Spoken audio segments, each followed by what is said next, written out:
సర్వశ్రేష్ఠ త్రిపాఠి ఎవరు ఒక సిట్టు. ముఖ్యమంత్రి కల్తీ జరిగింది, కొవ్వు పంది ఆవు కొవ్వు కలిసింది అని చెప్పాడు. ఉప ముఖ్యమంత్రి ఉపవాస దీక్షలు ప్రాయశ్చిత్త దీక్షలు మొత్తం చేస్తున్నాడు. మంత్రి ప్రమాణం చేస్తా నేను అక్కడికి వచ్చి అంటున్నాడు నారా లోకేష్. సర్వశ్రేష్ఠ త్రిపాఠి ఐజీ ఏం చదువుతాడండి ఇవన్నీ అన్న తర్వాత?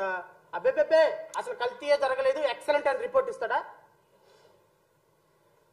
సెన్స్ ఉందా మీకు? ఒక ముఖ్యమంత్రి ఒక ఉప ముఖ్యమంత్రి ఒక మంత్రి మాట్లాడిన తర్వాత ఐజీ ఏం రిపోర్ట్ ఇస్తాడండి? మీకు అనుకూలంగా రిపోర్ట్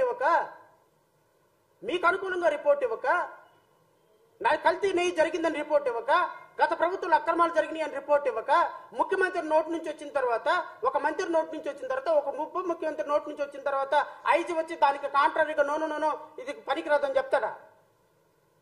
కామన్ సెన్స్ ఉందా ఏమైనా మీకు? ముందు సెట్టేసి విచారణ వచ్చిన తర్వాత ఆ విచారణ రిపోర్టును చదవాల్సింది ఈవో. ఇదిగో గత ప్రభుత్వంలో ఇలా అక్రమాలు జరిగినాయి, ఈ అక్రమాలను మేము సిట్టేశాము, ముఖ్యమంత్రి గారికి రహస్యంగా మేము విచారణ చేయమని రాశాము, రహస్యంగా విచారణ జరిగింది, ఇదిగో ఐజీ స్థాయి అధికారి సిట్ అధికారులు పూర్తి ఆధారాలతో రిపోర్ట్ ఇచ్చారు అని ఈ రిపోర్ట్ని బహిర్గతం అప్పుడు చేయాలి తప్ప ఒక ముఖ్యమంత్రి ఒక మాట అనేసేసి అబ్బో ఇదిగో అదిగో అని చెప్పేసి ఒక 10 రోజుల తర్వాత ఒక సిట్ వేసేస్తే సిట్ ఏం రిపోర్ట్ ఇస్తుంది? సుప్రీంకోర్టు అదే అడిగింది. ఎలా ఇస్తుందండి సిట్టు రిపోర్టు అని కేంద్ర ప్రభుత్వాన్ని అడిగింది సుప్రీంకోర్టు. ఏమని? మరి సిట్ అనేది ఆంధ్రప్రదేశ్ రాష్ట్రంలో ఇప్పుడు మిమ్మల్ని అరెస్ట్ చేసినప్పుడు, గౌరవ ముఖ్యమంత్రి చంద్రబాబు నాయుడు గారిని అరెస్ట్ చేసినప్పుడు సిఐడి పోలీసులు అరెస్ట్ చేస్తే సిఐడి వాళ్ళు జగన్మోహన్ రెడ్డికి చెప్పక, జగన్మోహన్ రెడ్డి చెప్పిన దాన్ని ఎఫ్ఐఆర్ గా రాయక నువ్వు చెప్పింది ఎలా రాస్తారని మీ అందరూ అడిగిన వాళ్ళమేగా. నేను ఇప్పుడు అది కూడా అడుగుతున్నా. సిట్ అనేది చంద్రబాబు నాయుడు, నారా లోకేష్, ఉప ముఖ్యమంత్రి పవన్ కళ్యాణ్ ఆధీనంలో పనిచేసేటువంటి గౌరవ హోమ్ మినిస్టర్ గారి ఆధీనంలో పనిచేసేటువంటి ఒక వ్యవస్థ. ఈ వ్యవస్థ ఈ ఎస్పీ ఈ డిఐజీ ఈ ఐజీ మీకు ఫేవర్ గా రిపోర్ట్ ఇవ్వక ఇది జరగలేదని గత ప్రభుత్వానికి ఫేవర్ గా రిపోర్ట్ ఇస్తారని how can a common man will expect? So స్వతంత్ర దర్యాప్తు సంస్థ ఏమన్నా వేయొచ్చా అని అడిగితే నాకు తెలిసి రేపు సుప్రీంకోర్టులో భారతీయ జనతా పార్టీ అంటే సెంట్రల్ గవర్నమెంట్ సిట్టు రిపోర్ట్ వచ్చిన తర్వాత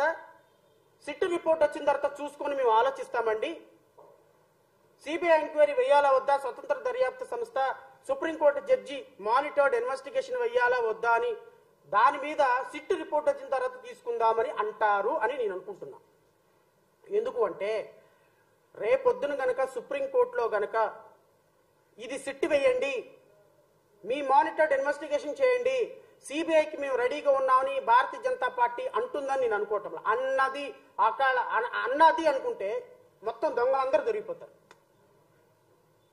చంద్రబాబు నాయుడు దొరికిపోతాడు, పవన్ కళ్యాణ్ దొరికిపోతాడు, నారా లోకేష్ దొరికిపోతాడు, భారతీయ జనతా పార్టీ. ఎందుకంటే ఒక ఆమె వచ్చింది హైదరాబాద్ నుంచి చెడతలు వాయించుకుంటా రాజధాని ఎక్స్ప్రెస్ ఏదో ఎక్స్ప్రెస్ లో తిరుమల తిరుపతి దేవస్థానం గురించి నీ హాస్పిటల్ అంటే అక్రమాలే.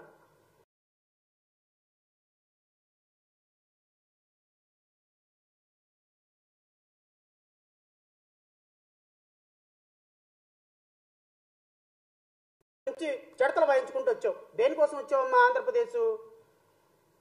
తిరుమల తిరుపతి దేవస్థానం వెళ్ళి ఎవడు రావాలో ఎవడు రాకూడదో, ఎవడు హిందూ ఎవడు క్రిస్టియన్ డిసైడ్ చేసేది నువ్వా? Who are you? నీ హాస్పిటల్లో జరిగే అక్రమాల గురించి తెలుసుకో వెళ్ళి.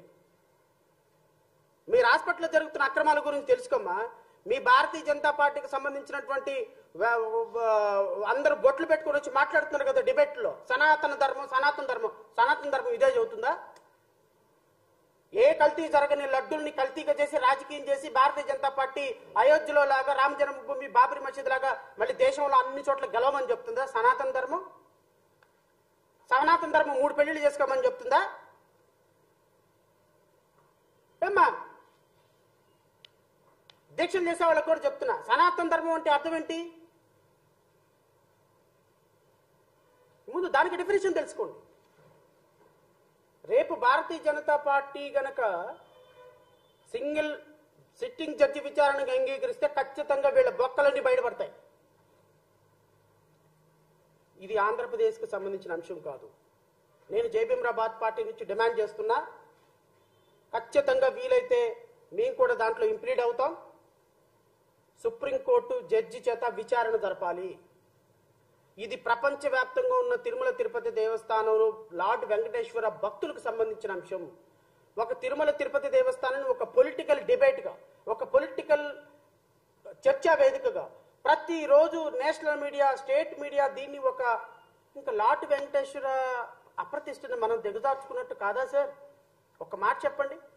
మహారాష్ట్ర నుంచి, కర్ణాటక నుంచి, కాశ్మీర్ నుంచి, బాంబే నుంచి, తిరుమల మన చెన్నై నుంచి, ఉత్తరప్రదేశ్ నుంచి, మధ్యప్రదేశ్ నుంచి, బెంగళూరు నుంచి కోటాను కోట్ల మంది భక్తులు వచ్చేటువంటి తిరుమల తిరుపతి దేవస్థానంలో ఒక రాజకీయ పరమైనటువంటి అంశాలకి ఒక బాణం వేసి బౌన్స్ బ్యాక్ అయ్యి ఇప్పుడు లాటు వెంకటేశ్వర అప్రతిష్టగా తీసుకొచ్చినటువంటి మీరు మనుషులేనా అసలు? మన రాష్ట్రంలో ఉన్న ఏకైక ప్రపంచం మెచ్చదగినటువంటి ఒక టెంపుల్, ఆ టెంపుల్తో కూడా మీరు రాజకీయాలు చేస్తున్నారంటే మీరు ఎట్లా మనుషులు సార్? మీరు ఎట్లా బొట్టు పెట్టుకుంటున్నారు సార్? మీరు ఎట్లా పంచలు కట్టుకుంటున్నారు సార్? మీరు ఎట్లా మంత్రాలు లాడు వెంకటేశ్వర సుప్రభాతం చదువుతున్నారు సార్? ఆల్రెడీ 5 సంవత్సరాల క్రితం తిన్నటువంటి లడ్డులో జంతు అవశేషాలు కలిసి నేను ఒక భక్తుడి మనోభావాలు దెబ్బతీయటానికి కూడా సిద్ధపడ్డ మీరు మనిషి జాతికి ఎందుకు వస్తారా? హిందువులు అనేటువంటి వ్యక్తులు మిమ్మల్ని అసలు ఒక మనుషులుగా చూస్తారా? మీ ప్రభుత్వానికి ఓటేసినందుకు చెప్పుతో కొట్టుకోవాలి ఒకళ్ళు. ఇంకా సిగ్గు లేకుండా ఆ తిరుమల తిరుపతి దేవస్థానంలో వారాహి యాత్ర అని చెప్పి మీటింగ్ పెడుతున్నావా? పెట్టుకోవయ్యా, నువ్వు ఉప ముఖ్యమంత్రి, వారాహి యాత్ర పెట్టుకో, ఇంకొక యాత్ర పెట్టుకో. దానికి దేవుడికి ప్రసాదానికి కనెక్షన్ ఏంటా? ఇప్పుడు ఎందుకయ్యా తిరుమల తిరుపతి దేవస్థానంలో నువ్వు చేసేది? తిరుపతిలో ఎందుకయ్యా ఇప్పుడు నువ్వు చేసేది? మీటింగ్ పెట్టేది ఎందుకయ్యా? ఇప్పుడు నువ్వు కాలినడకను తిరుపతి వెళ్ళేది? అక్కడ ప్రాయశ్చిత్తం చేయడానికి, అక్కడ ప్రక్షాళన చేయడానికి ఏం తప్పు జరిగిందయ్యా? నీలాంటి పాపాత్ముడు వెళ్తేనే ఇంకా అక్కడ పాప అపవిత్రం జరుగుతుంది. నీలాంటి వ్యక్తి తిరుమల తిరుపతి దేవస్థానానికి వెళ్తేనే అపవిత్రం జరుగుతుంది. మీలాంటి అబద్ధాల కోరు తిరుమల తిరుపతి దేవస్థానంలో లార్డ్ వెంకటేశ్వరుడు కూడా రాజకీయాలు కూడా మీలాంటి దుష్టుల వల్ల అక్కడ అపవిత్రం జరుగుతుంది. ఆ చంద్రబాబు నాయుడు, నారా లోకేష్ మీరలా మాకండి. మీరు వెళ్ళకపోతే తిరుమల తిరుపతి దేవస్థానం చక్కగా ఉంటుంది. ఇంకో మాట అన్నాడు, రాజకీయాలు వాడుతున్నారండి. మీరు ఏం ప్రభుత్వం పగలు తీస్తో నేను చూస్తా. రేపొద్దున తిరుమల తిరుపతి దేవస్థానం ట్రస్ట్కి ఏ వ్యక్తులను నియమిస్తారో మేము చూస్తాం. ట్రస్ట్ బోర్డు మెంబర్లుగా రాజకీయాలకు అతీతంగా లేని వ్యక్తులను ఎవరిని ఎంపిక చేస్తారో నేను చూస్తా. మీకు 24 గంటలు మీ సినిమా మీ రాజకీయ ప్రయోజనాలన్నిటికీ అనుగుణంగా పనిచేసే ఒక TV5 ఛానల్ ఉంది కాబట్టి ఆయనకి చైర్మన్ ఇచ్చేద్దాం. మీరు మీ కేసులన్నింటినీ కూడా మేనేజ్ చేసుకున్నాడు కాబట్టి ఎన్వి రమణానికి ఇంకోటికి ఇచ్చేద్దాం. లేకపోతే తిరుమల తిరుపతి దేవస్థానం ట్రస్ట్ బోర్డు మెంబర్గా మీ సినిమా యాక్టర్ని ఇచ్చేద్దాం. మీకు 100 కోట్లు ఖర్చు పెట్టిన మీ వారాయాత్రకు డబ్బులు ఖర్చు పెట్టిన వాడిని ఇచ్చేద్దాం. లేకపోతే మీ చంద్రబాబు నాయుడు యువగళం పాదయాత్రకు ఖర్చు పెట్టిన వాడికి డబ్బులు ట్రస్ట్ బోర్డు మెంబర్ ఇద్దాం. ఇలాంటి పిచ్చి వేషాలు వేస్తే భక్తులందరూ చెప్పు తీసుకొని కొడతారు మిమ్మల్ని. తిరుమల తిరుపతి దేవస్థానం ప్రక్షాళన జరిగే సమయం ఆసన్నమైంది. రాజకీయ నాయకులకి బిజినెస్ మ్యాన్లకి తిరుమల తిరుపతి దేవస్థానం బోర్డులో స్థానం కల్పించకూడదు, నిషేధం. నేను ప్రపోజ్ చేస్తున్నా, ఒక చాగంటిని నియమించండి, ఒక గరికపాటిని నియమించండి, ఒక జనచర్య స్వామిని నియమించండి, ఒక సద్గురుని నియమించండి. ట్రస్ట్ బోర్డు మెంబర్లుగా వాళ్ళని తీసుకొచ్చి పెట్టండి. హిందూ మతం కోసం ప్రచారం చేసి నిజంగా గౌరవంగా గొప్పగా బతుకుతున్న వాళ్ళందరినీ టీడీటీ బోర్డు చైర్మన్లుగా చేయండి. నేను జయభీమరావు పార్టీ నుంచి డిమాండ్ చేస్తున్నా. మీరు గనక మళ్ళీ ఈ రాజకీయాలు తీసుకొచ్చి ఇంకొక chairman, TV5 chairman, ABN chairman, ఆ చైర్మన్ వాళ్ళు మాకు చంద్రబాబు నాయుడికి మాకు చుట్టాలు పక్కాలు, మా పవన్ కళ్యాణ్ గారికి సినిమా షూటింగ్లకు అసిస్టెంట్ డైరెక్టర్లు, పిచ్చి వాళ్ళని తీసుకొచ్చి అక్కడ నియమిస్తే రేపు తిరుమల తిరుపతి దేవస్థానంలో రిపీట్ అవుతుంది. It's a high time to look for a change. It's a high time for look for a change. Tirumala Tirupati దేవస్థానంలో ప్రతి హిందూ డిమాండ్ చేయమని కోరుతున్నా. ప్రతి లార్డ్ వెంకటేశ్వరుని పూజించే ప్రతి భక్తుడిని కోరుతున్నా. రాజకీయ నాయకులకి తావు ఉండకూడదు. టీటీడీలో ఎవడు అసలు బిజినెస్ మ్యాన్ అనేవాడే రాకూడదు.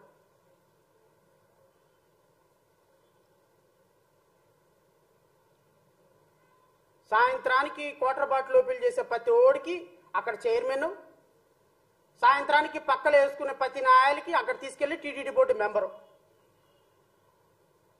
ఏందండి ఇది? టీటీడీ భక్తుల మనోభావాలతో నడిచేటువంటి ఒక ధార్మిక సంస్థ. అక్కడికి వచ్చి రాజకీయాలు చేయడానిక?